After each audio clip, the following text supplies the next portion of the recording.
सत श्री अकाल। स्वागत है आप सबका ਤੁਹਾਡੇ ਆਪਣੇ YouTube channel Nobel create tutors ਦੇ ਉੱਪਰ। ਕਲਾਸ 11 ਦੀ ਫਿਜ਼ਿਕਸ ਦੀ ਸੀਰੀਜ਼ ਸ਼ੁਰੂ ਕੀਤੀ ਹੋਈ ਹੈ। ਆਪਾਂ ਨਵਾਂ ਲੈਕਚਰ ਨੰਬਰ 3 ਅੱਜ ਸ਼ੁਰੂਆਤ ਕਰਨ ਜਾ ਰਹੇ ਹਾਂ। ਅੱਜ ਦਾ ਟੌਪਿਕ ਰਹੇਗਾ ਆਪਣਾ ਮੈਜ਼ਰਮੈਂਟ ਆਫ ਲਾਰਜ ਡਿਸਟੈਂਸਸ, ਜਿਸ ਦੇ ਵਿੱਚ ਆਪਾਂ ਸਟੱਡੀ ਕਰਾਂਗੇ ਪੈਰਾਲੈਕਸ ਮੈਥਡ। बहुतियां बच्चों को डिफिकल्ट लगता है पर बहुत ईजी है पैरालैक्स मैथड। जब आप गल करिए कि डिस्टेंस मेजर कर लिए अपने को दो मैथड सीगे, जब दो मैथड्स ने, एक है डायरेक्ट मैथड, एक है इनडायरेक्ट मैथड। उनसे डायरेक्ट की गल करिए तो की है यूजिंग स्केल, ठीक है, simple. With the help of scale ਤੁਸੀਂ ਇਸ ਪੈਨ ਦੀ ਲੈਂਥ ਮੈਜ਼ਰ ਕਰ ਸਕਦੇ ਹੋ, with the help of scale ਤੁਸੀਂ ਆਪਣੀ ਹਾਈਟ ਮੈਜ਼ਰ ਕਰ ਸਕਦੇ ਹੋ। ਮਤਲਬ ਇਹ ਕਿਨੇ ਚ ਆ ਗਏ, ਡਾਇਰੈਕਟ ਮੈਥਡ ਆ ਗਏ, ਠੀਕ ਹੈ। ਜਾਂ ਡਾਇਰੈਕਟ ਮੈਥਡ ਵਿੱਚ ਤੁਸੀਂ ਇੱਕ ਹੋਰ ਮੈਥਡ ਦੇਖ ਸਕਦੇ ਹੋ ਕਿ ਜੇ ਤੁਹਾਨੂੰ ਬੋਲ ਦਿੱਤਾ ਜਾਏ ਕਿ ਇਸ ਟਾਵਰ ਦੀ ਹਾਈਟ ਕਿੰਨੀ ਹੈ, ਟਾਵਰ ਦੀ ਹਾਈਟ ਦੱਸੋ ਬਿਨਾ ਕੁਝ ਉੱਤੇ ਚੜੇ ਜਾਂ ਬਿਨਾ ਲੈਂਥ ਨੂੰ ਮੈਜ਼ਰ ਕੀਤੇ, ਫਿਰ ਵੀ ਤੁਸੀਂ ਕਿਸ ਤਰ੍ਹਾਂ ਮੈਜ਼ਰ ਕਰਦੇ ਹੋ ਕਿ अपने आप ਨੂੰ दो पॉइंट्स ਤੇ ਸ਼ਿਫਟ ਕਰ ਲੈਂਦੇ ਹੋ, C ਤੇ D। C ਤੋਂ B ਪੁਆਇੰਟ ਤੇ ਕਿੰਨਾ ਐਂਗਲ ਬਣ ਰਿਹਾ ਹੈ, ਫਿਰ D ਤੋਂ ਕਿੰਨਾ ਐਂਗਲ ਬਣ ਰਿਹਾ ਹੈ, ਮੰਨ ਲੈਂਦੇ ਹਾਂ θ1 θ2। ਇਹ ਡਿਸਟੈਂਸ ਤੁਹਾਨੂੰ ਪਤਾ ਹੁੰਦਾ ਹੈ ਕਿਉਂਕਿ ਇਹ ਤੁਸੀਂ ਖੁਦ ਚੱਲ ਰਹੇ ਹੋ ਧਰਤੀ ਦੇ ਉੱਪਰ। ਤਾਂ ਤੁਸੀਂ ਇਸ ਮੈਥਡ ਨਾਲ ਵੀ ਟਾਵਰ ਦੀ ਹਾਈਟ ਫਾਈਂਡ ਕਰ ਸਕਦੇ ਹੋ। ਬਟ ਇਸ ਵਿੱਚ ਆਪਾਂ ਸਕੇਲ ਦੀ ਯੂਜ਼ ਨਹੀਂ ਕਰ ਰਹੇ, ਕਿਹਦੀ ਕਰ ਰਹੇ ਹਾਂ, एंगल ਦੀ। ਤਾਂ ਇਸ ਟਾਈਪ ਦੇ ਕੁਐਸਚਨ ਕਿਹਦੇ ਚ ਰਹਿੰਦੇ ਆ, ਪੈਰਾਲੈਕਸ ਮੈਥਡ ਵਿੱਚ। ਤਾਂ ਪੈਰਾਲੈਕਸ ਮੈਥਡ ਕੀ ਹੋ ਗਿਆ, ਇਨਡਾਇਰੈਕਟ ਮੈਥਡ ਹੋ ਗਿਆ ਕਿ ਬਿਨਾ ਮੈਜ਼ਰ ਕੀਤੇ with the help of scale. But ਜੇ ਆਪਾਂ ਗੱਲ ਕਰੀਏ ਕਿ ਟਾਵਰ ਦੀ ਹਾਈਟ, ਚਲੋ ਕਿਸੇ ਤਰੀਕੇ ਨਾਲ ਉੱਪਰ ਵੀ ਚੜ ਸਕਦੇ ਸੀਗੇ, ਨੰਬਰ ਆਫ ਰੀਜ਼ਨਸ ਨੇ ਕਿ ਆਪਾਂ ਟਾਵਰ ਦੀ ਹਾਈਟ ਡਾਇਰੈਕਟਲੀ ਵੀ ਮੈਜ਼ਰ ਕਰ ਸਕਦੇ ਸੀਗੇ। ਬਟ ਜੇ ਆਪਾਂ ਗੱਲ ਕਰੀਏ ਕਿ ਧਰਤੀ ਤੋਂ ਸੂਰਜ ਦੀ ਦੂਰੀ ਕਿੰਨੀ ਹੈ, ਕਿਵੇਂ ਪਤਾ ਕਰਾਂਗੇ? कोई रीजन नहीं कि हुणे नहीं बोला जा सकता कि मैं उत्थे जाके पहुंच के चेक करके वापस आ जाऊंगा। हुण मैं किसी धर्म के रिलेटेड नहीं गल कर रहा, बट आप सीरियल से देखा होया है कि श्री हनुमान जी कि सूरज तक पहुंच गए सीगे। चलो इहदे च कोई अपने लिए जो प्रेजेंट साइंस चल रही है इस दे विच आपां कह सकते हैं कि प्रेजेंट साइंस दे विच अजे तक कोई सूरज या चंद्रमा तक नहीं पहुंच पाया। चंद्रमा तक चलो फिर भी कह रहे हैं कि चंद्रमा चंद्र ग्रह तक पहुंच रही है साइंस, बट सूरज तक कोई नहीं पहुंच पाया थे अजे भी। आपां जे बाकी प्लैनेट्स की गल करिए कि धरती तो होर कितनी दूर तक किन्ने ही प्लैनेट्स ने, उन्हां प्लैनेट्स तक तो नहीं पहुंच पाए। उन्हां दी आपां दूरी किदां मैजर कीती है, इनडायरेक्ट मैथड नाल, जिहड़ा की है पैरालैक्स मैथड। तो पैरालैक्स मैथड कदों यूज किया जाता है, जदों लार्ज डिस्टेंसेस मैजर करने होण, ठीक है। तो पैरालैक्स मैथड एक्चुअली है कि जे आप गल करिए कि मान लो एक डॉट है, पैरालैक्स है कि एक डॉट है, तुसी इसनु अपनी पहला लेफ्ट आई या खब्बी अख बंद करके देखने की कोशिश करो, फिर ये डॉट तानू विजिबल है, फिर खब्बी अख खोल के सज्जी अख बंद करके डॉट ਨੂੰ देखने की कोशिश करो। डॉट अपनी उस ही पोजीशन पे है जेड़ा बोर्ड के ऊपर एक बार आप मार्क कर देता, बट तानू खब्बी अख तो बंद करके सज्जी अख नालों दी कोई और पोजीशन दिख रही होएगी, सज्जी अख ਨੂੰ बंद करके खब्बी अख ਨਾਲ कोई और पोजीशन दिख रही होएगी। ताड़ी एनसीईआरटी बुक ਵਿੱਚ ਉਹਨਾਂ ਨੇ ਇਸ ਤਰ੍ਹਾਂ ਇੱਕ ਪੈਨ ਦੀ ਐਗਜ਼ਾਮਪਲ ਲਈ ਹੈ ਕਿ ਤੁਸੀਂ ਪੈਨ ਨੂੰ ਹੱਥ ਵਿੱਚ ਫੜ ਕੇ ਮੈਂ ਉਹਨੂੰ ਖੱਬੀ ਅੱਖ ਤੇ ਸੱਜੀ ਅੱਖ ਨਾਲ ਦੇਖਣ ਦੀ ਕੋਸ਼ਿਸ਼ ਕਰੋ, ਤੁਹਾਨੂੰ ਪੋਜੀਸ਼ਨ ਵਿੱਚ ਵੇਰੀਏਸ਼ਨ ਦਿਖੇਗਾ। ਤਾਂ ਪੈਰਾਲੈਕਸ ਕੀ ਹੈ, ਐਪਰੈਂਟ ਸ਼ਿਫਟ ਹੈ। ਐਪਰੈਂਟ ਹੈ ऑब्जेक्ट उथे ही सी, मैं पेन की एग्जांपल इसलिए नहीं ले रहा कि हो सकता है तुसी देखने लग गया अपनी बांह आर्म ਨੂੰ हिला सकते हो, बट डॉट ਤਾਂ फिक्स है, इस करके मैं डॉट की एग्जांपल ਲਈ। बट एक्चुअली की है पैरालैक्स की एपरेंट शिफ्ट है, ऑब्जेक्ट था उथे ही सी। सो इस मेथड ਵਿੱਚ ਆਪਣੇ ਕੋਲ ਦੋ ਚੀਜ਼ਾਂ ਆਉਂਦੀਆਂ ਨੇ, या पैरालैक्स मेथड ਦੀਆਂ ਦੋ ਐਪਲੀਕੇशंस ਨੇ। पहला डिस्टेंस मेजर करना कि लार्ज दूरी पे कितना ऑब्जेक्ट अपने को जो प्लैनेट है उसका डिस्टेंस मेजर करना। दूसरी एप्लीकेशन की है उसका डायमीटर मेजर करना। कोई भी अपने को प्लैनेट है धरती तो बहुत दूर, उसका डिस्टेंस कितना है वो मेजर करना, फिर उसका डायमीटर कितना है वो मेजर करना। ये आप दो चीज़ां किस नाल मेजर करते हैं, पैरालैक्स मेथड नाल। मैं ज़्यादा डीप विच नहीं जाऊंगा कि पैरालैक्स मेथड नाल आपां डिस्टेंस ते डायमीटर दे विचों एंगल कैलकुलेट करते हैं किस तरह, एंगल हमेशा गिवन हुंदा है। सो जेडी चीज नहीं गिवन आपां उसके ऊपर गल करांगे। सो करते हैं, मान लो कि एक प्लैनेट है जिसनु मैं नाम S दे देता ते ये अपने को अर्थ है जिस तो मैं मेजर करना है कि इसका डिस्टेंस कितना होएगा। मान लो खब्बी अख की थां ते मैं इथे पॉइंट A ले रहा हूं, फिर सज्जी अख की प्लेस ते मैं इथे पॉइंट B ले रहा हूं। मतलब वही वेरिएशन हो गया कि प्लैनेट है बहुत दूर, तुसी ओनु पहला लेफ्ट आई नाल देख लियो फिर राइट आई नाल देख लियो, मतलब लेफ्ट पोजीशन होगी राइट पोजीशन होगी। इना दो पोजीशंस दे विच जो दूरी है ओनु की नाम दिता गया है physics they which basis. So AB is what? Distance between point A and B is called basis। तो जो दूरी आएगी, क्योंकि प्लैनेट बहुत ज्यादा दूर है, उसकी पोजीशन अपन जो लगेगी कि सेम है इस तरह इनू डिस्टेंस नु की बोलिया D। हुन इस दे विच काफी और मेथड्स यूज किए जाते हैं कि पैरेलल रेस आ रही ने किसी होर एक रेफरेंस पॉइंट तो, फिर वो कितना एंगल बना रहे हैं थीटा थीटा तक इथे टोटल या थीटा 1 थीटा 2 इथे एंगल थीटा बन रहा है। मैं इन्हां दे विच डीपली स्टडी नहीं करवा रहा, आप नु जिदा नु लगे तुसी मेनू पर्सनली पूछ सकते हो कि ये थीटा 1 थीटा 2 किस मेथड नाल आए। आपां इथे डायरेक्टली गल करते हैं, डिस्टेंस बहुत ज्यादा है तो मैं अज्यूम कर सकता कि ये एस ए ते एस बी इक्वल ने। देन अगर A इक्वल है तो एक आर्क भी इसनु SA इक्वल्स टू SB एक रेडियस मान के तुसी ड्रॉ कर सकते हो एक सर्कल। ਆਪਾਂ ਇਹ ਮੈਥਡ ਇਸ ਤਰ੍ਹਾਂ ਸਟੱਡੀ ਕਰ ਚੁੱਕੇ ਹਾਂ। ਇੱਕ ਸਰਕਲ ਗਿਵਨ ਹੋਏ ਤਾਂ ਉਸ ਦੇ ਵਿੱਚ from point A to B move करने लगे angle theta is equal to length of arc AB upon radius OA इस तरह। वही सेम एप्लीकेशन इथे ले रहे हैं ਆਪਾਂ ਤਾਂ ਇੱਥੇ ਵੀ थीटा किस ਦੇ इक्वल हो जाएगा क्योंकि डिस्टेंस बहुत ज्यादा था। आर्क AB ਤੇ लेंथ AB इक्वल कहे जा सकते हैं। डिस्टेंस ਜਾਂ ਇੱਥੇ रेडियस भी है SA या SB लिखा जा सकता है इक्वल।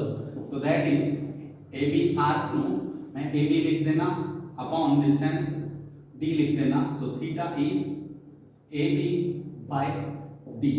हुन लास्ट लेक्चर इच फिर तो जो मिस कर चुके हो देख ले हो, लिंक अवेलेबल है डिस्क्रिप्शन इच। थीटा अपने को थीटा दा ऐसा यूनिट की है रेडियन, तो थीटा किस इच होना चाहिए रेडियन इच। एंगल इथे मिनट्स या सेकंड्स इच कैलकुलेट किया जाएगा। कितना किया जाएगा डिफरेंट मेथड्स से बुक इज गिवन होता है with the help of telescope right. मैं उना डीपली नहीं जा रहा था। थीटा गिवन होएगा तो डिस्टेंस तुसी कैलकुलेट कर सकते हो AB बाय थीटा रेडियन इच डिस्टेंस मीटर इच AB का डिस्टेंस कितने आ जाए मीटर आ जाएगा क्योंकि थीटा डायमेंशनलेस है। इसके ऊपर एग्जांपल्स भी ने आपा कवर करांगे। इस तो पहला ए मेथड हो गया डिस्टेंस कैलकुलेट करन दा। मतलब जो डिस्टेंस कैलकुलेट करना है तो तुसी अर्थ के ऊपर दो पोजीशंस कंसीडर करोगे। हुन अगला मेथड है अपने कोल पैरेलैक्स दी एप्लीकेशन की सी कि डायमीटर कैलकुलेट करना। डायमीटर दी एप्लीकेशन आप स्टडी करते हैं वो कितना करते हैं। सेकंड एप्लीकेशन सी कि डायमीटर कैलकुलेट करन दी। लेट अस सपोज कि एक प्लैनेट है S। हुन अगेन ये मेरे कोल है अर्थ, बट इस बार मैं दो पॉइंट या अर्थ के ऊपर दो पॉइंट्स लेने की बजाय एक पॉइंट ऑफ ऑब्जर्वेशन लूंगा ਜਦੋਂ डायमीटर कैलकुलेट करना है। पॉइंट ऑफ ऑब्जर्वेशन सिंगल ਤਾਂ मैं अर्थ ਹੁਣ ਜਿਹੜਾ प्लैनेट है उसके दोनों डायमीट्रिकल एंड पॉइंट्स ਨੂੰ व्यू ਕਰਨ ਦੀ ਕੋਸ਼ਿਸ਼ ਕਰੂੰਗਾ ਤੇ ਉਹ ਕਿੰਨਾ एंगल सबटेंड कर रहे होंगे ਉਹਨੂੰ ਨਾਮ ਦੇ ਦੇਣਾ phi।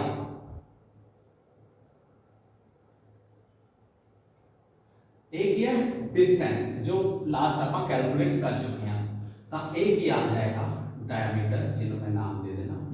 phi will be again की सीगा phi arc upon radius arc की है b radius d तब b ਹੁਣ कैलकुलेट किया जा सकता है d phi phi के ਵਿੱਚ होना चाहिए रेडियन ਵਿੱਚ राइट। तो एक है अपने को दो पैरेलैक्स ਦੀਆਂ एप्लीकेशंस पहला डिस्टेंस कितना कैलकुलेट करना है दूसरा एंगुलर डायमीटर किस तरह कैलकुलेट करना है।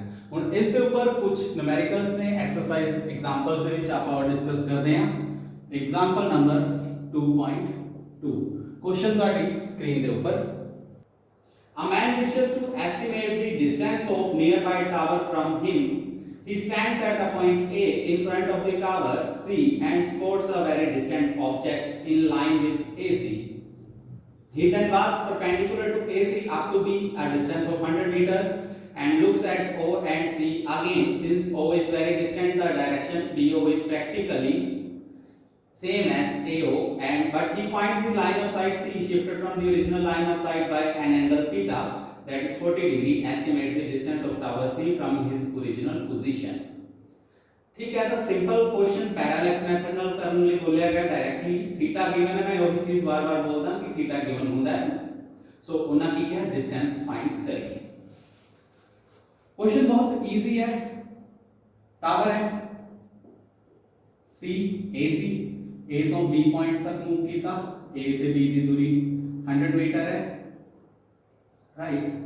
ਹੁਣ ਕੀ ਕਿਹਾ ਜਾ ਰਿਹਾ ਹੈ ਕਿ ਇੱਕ ਉਹਨੇ ਫਾਰ ਆਬਜੈਕਟ ਕੰਸੀਡਰ ਕੀਤਾ O ਉਹਨੂੰ ਪਹਿਲਾਂ A ਪੁਆਇੰਟ ਤੋਂ ਦੇਖਿਆ ਫਿਰ B ਪੁਆਇੰਟ ਤੋਂ ਦੇਖਿਆ ਉਹਨੂੰ ਸੇਮ ਲੱਗਿਆ but line of site C the change ਹੋ ਗਿਆ। ਪਹਿਲਾਂ जो भी एंगल से 0 डिग्री ਹੁਣ 40 डिग्री हो गया। तो सिंपल A 90 परपेंडिकुलर मूव कर रहा है A बेस हो गया A परपेंडिकुलर हो गया।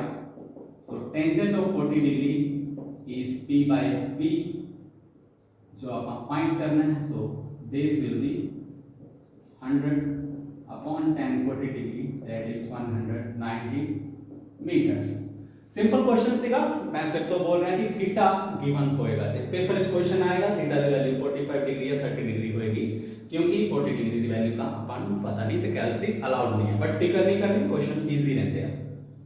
अगला क्वेश्चन फिर तो एग्जांपल नंबर 2.3 ਤੁਹਾਡੀ स्क्रीन ਦੇ ਉੱਪਰ The moon is observed from two diametrically opposite points A and B on the earth. The angle subtended at the moon by two directions of observation is 1.1 degree 54 minute. Diameter of earth is about 1.276 10 raised to power 7 meter. Compute the distance of moon from the earth. तो question बहुत ही simple है। अर्थ ਦੇ diametrically opposite points ਤੋਂ A ਤੇ B ਤੋਂ ਤੁਸੀਂ moon ਨੂੰ view ਕੀਤਾ। ਮੂਨ अर्थ ਦਾ डिस्टेंस डायमीटर ਦਿੱਤਾ ਹੋਇਆ 1.276 10 raised to power 7 metre. Distance बोलिਆ कैलकुलेट ਕਰਨ ਲਈ ਕਿੰਨਾ ਹੋਏਗਾ। थीटा गिवन है 1 डिग्री 54 मिनट। क्वेश्चन बहुत सिंपल बन गया। Theta is arc upon distance but confusingly theta किदे च है डिग्री ते मिनट च। लास्ट लेक्चर च ਆਪਾਂ डिस्कस कर चुके हैं कन्वर्जन कितना करनी है। Theta d will be equal to ab by theta. ਹੁਣ थीटा है 1 डिग्री 54 मिनट। पहला कन्वर्ट करिए degree to minute is 60 degree plus 54 minute ये कितना आ जाएगा 140 मिनट। बट ਆਪਾਂ ਤੁਹਾਨੂੰ ਵੈਲਿਊ ਬੋਲੀ ਸੀਗੀ 1 सेकंड ਦੀ याद ਕਰਨ ਨੂੰ 4.85 10 raised to power -6 radian. So convert करिए इनू मिनट इच मिनट टू सेकंड इच कितना आ जाएगा 140 into 60 मिनट सेकंड सॉरी। ਹੁਣ ਇਸ ਨੂੰ ਤੁਸੀਂ ਕਨਵਰਟ ਕਰ ਸਕਦੇ ਹੋ ਰੇਡੀਅਨ ਇਚ।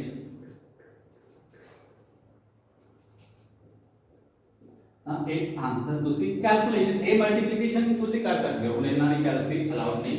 So distance will be AB 1.276 10 raised to power 7 upon 114 into 60 4.85 10 raised to power -6। So इथों जो distance की value आएगी that is 3.84 10 raised to power 8 metre. काफी इजी क्वेश्चन सीखा बट इस टाइप के क्वेश्चन काफी बार पूछे जा चुके हैं। सो ट्राई करना इन्हां नूं ही समझण दी। अजे भी डाउट आए तुसीं फिर दोबारा तो कमेंट सैक्शन या WhatsApp ते फिर पूछ सकते हो। नेक्स्ट एग्जांपल आपां एक होर कवर करते हां, एग्जांपल नंबर 2.4 ਤੁਹਾਡੀ ਸਕਰੀਨ ਦੇ ਉੱਪਰ the sun's angular diameter is measured to be 1920 second. The distance d of the sun from the earth is 1.496 10 raised to power 11 meter. What is the diameter of sun? So question बहुत easy है, मैं ਤੁਹਾਨੂੰ बोल चुका सी दो तरह ਦੇ application ਆ पैरालैक्स ਦੇ। पहली एप्लीकेशन डिस्टेंस, दूसरा एंगुलर डायमीटर फाइंड करना। हम एंगुलर डिस्टेंस एंगुलर डायमीटर ਦੀ वैल्यू ਇਹਨਾਂ ਦੇ ਦਿੱਤੀ, एंगल ਦੀ वैल्यू ਦੇ ਦਿੱਤੀ 1920 सेकंड ਤੇ डिस्टेंस बिटवीन अर्थ एंड सन, मतलब ਇਹ सन है, ਇਹ अर्थ है अपने को 1.496 10 raised to power 11 मीटर, ਇਹਦੀ वैल्यू पूछ ली गई। सो b इज d5 ਆਪਾਂ याद कर चुके हैं पीछे, बट 5 ਇਹਦੇ ਚ ਲੈਣਾ रेडियन ਵਿੱਚ कन्वर्ट करिए 4.85 10 raised to power -6, सो ये वैल्यू आ जाएगी। सो तो डायमीटर आ जाएगा 1.496 10 raised to power 11 1920 4.85 10 raised to power -6, जिस दी वैल्यू तुसी एनसीईआरटी बुक नाल मैच कर सकते हो। मैं उत्थे ही लिख रहा 1.39 10 raised to power 9 मीटर। ये सीगा कुछ इंपॉर्टेंट न्यूमेरिकल्स जो ਆਪਾਂ स्टडी करने सीखे ਤੁਹਾਡੀ एनसीईआरटी बुक ਦੇ ਵਿੱਚੋਂ। नेक्स्ट कुछ और टॉपिक ने मैं लीव कर रहा कुछ ਵਿੱਚੋਂ, ਜਿੱਦਾਂ स्मॉल डिस्टेंस ਦੀ मेजरमेंट ਕਿਦਾਂ ਹੈ ਉਹ टॉपिक नहीं पूछा जाता, सो ਉਹਨੂੰ ਆਪਾਂ लीव कर रहे हैं। बट कुछ नेक्स्ट इंपॉर्टेंट वैल्यूज याद रखनियां ने। Range of length 1 Fermi small f ਨਾਲ डिनोट ਕੀਤਾ ਜਾਂਦਾ ਹੈ 10 raised to power -15। 1 angstrom 1 degree ऊपर साइन इस तरह यूज किया जाता है 10 raised to power -10 metre. 1 astronomical unit यही है, एस्ट्रोनॉमिकल यूनिट की है distance between average distance between earth and sun जो मेजरमेंट नाल कैलकुलेट किया गया वो कितना है 1.496 10 raised to power 11 metre. Important value है, याद रखने की कोशिश करियो। नेक्स्ट इंपॉर्टेंट वैल्यू है 1 लाइट ईयर, जिसमें आप 1 ly लिखते हैं 9.46 10 raised to power 15 metre. And then 1 parsec, again unit है 3.08 10 raised to power 16 metre. Light year confusion ਲਈ ਕਦੇ-ਕਦੇ ਬੱਚੇ ਸੋਚਦੇ ਆ ईयर टाइम ਦੀ ਗੱਲ ਹੋ ਰਹੀ ਹੈ, बट टाइम ਦਾ यूनिट नहीं है, डिस्टेंस ਦਾ यूनिट है 9.46 10 raised to power 15 मीटर। ਕੀ ਹੈ ਕਿ ਲਾਈਟ ਨੇ ਸਪੀਡ ਆਫ ਲਾਈਟ ਨਾਲ 3 * 10 raised to power 8 ਨਾਲ ਇੱਕ ਸਾਲ ਵਿੱਚ ਕਿੰਨਾ डिस्टेंस कवर ਕੀਤਾ। सो एक कुछ बिगर यूनिट्स होगा, एक कुछ स्मॉलर यूनिट्स होगा, याद रखने की कोशिश करियो। ऐसे अपना lecture number 3 chapter number 2 units and measurement के ऊपर आप इस लेक्चर स्टडी किया पैरालैक्स मेथड उनकी एप्लीकेशंस की ने। सो आप अपनी सपोर्ट जारी रखियो, वीडियोस को लाइक शेयर ते सब्सक्राइब जरूर करियो चैनल। आप सबका बहुत बहुत धन्यवाद।